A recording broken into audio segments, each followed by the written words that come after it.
Hello বন্ধুরা, শুভ দুপুর। তোমরা কেমন আছো? নিশ্চয়ই ভালো আছো। দেখো আমিও ভালো আছি। আজকে দেখো একটা নতুন একটা রেসিপি নিয়ে চলে এসেছি। এই যে শাকগুলো দেখছো না, এগুলো কী শাক বলো তো? এগুলো হচ্ছে কুলেখাড়া শাক। আমরা এই কুলেখাড়া শাক কিসের জন্য খাই? আমাদের ধরো যাদের শরীরে দেখো একদম রক্ত একদম কমে গেছে, রক্ত নেই, বা শরীর প্রচণ্ড দুর্বল, সেই কারণে এই শাকগুলো যদি খাও তাহলে শরীরে রক্তও হবে এবং শরীরটাও খুব ভালো হবে।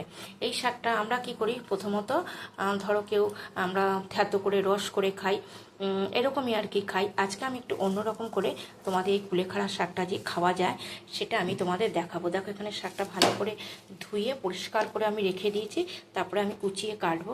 আর এদিকে দেখো কিছুটা মুসুর ডাল আমি ভিজিয়ে রেখে দিয়েছি। চলো এবার আমি কি করে কুলেখাড়া শাকটা আমি নতুন একটা রান্না করলাম সেটা তোমাদের সাথে শেয়ার করব। দেখো শাকটা কুচিয়ে কেটে নিয়েছি, তারপর আমি ডালটা যে ভিজিয়ে রেখেছিলাম ডালটা আমি মিক্সিতে বেটে নিয়েছি।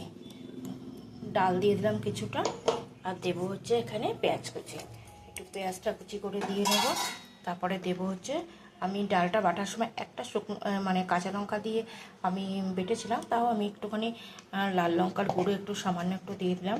আর দিয়ে দেবো হচ্ছে একটু হলুদ গুঁড়ো, আর দেবো হচ্ছে একটু নুন। এবার আমি ভালো করে এটা মেখে নেব।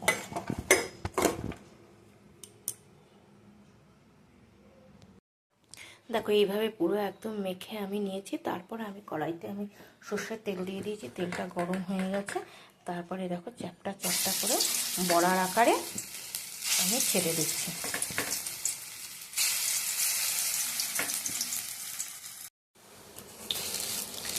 দেখো এক পিঠ ভাজা হয়ে গেছে, এগুলো আমি সব একে একে উল্টে দিচ্ছি। একদম লাল লাল করে ভেজে তারপর আমি তুলে নেবো। তবে গরম গরম ভাতের সাথে খাবে, দেখবে খুব দারুণ লাগবে।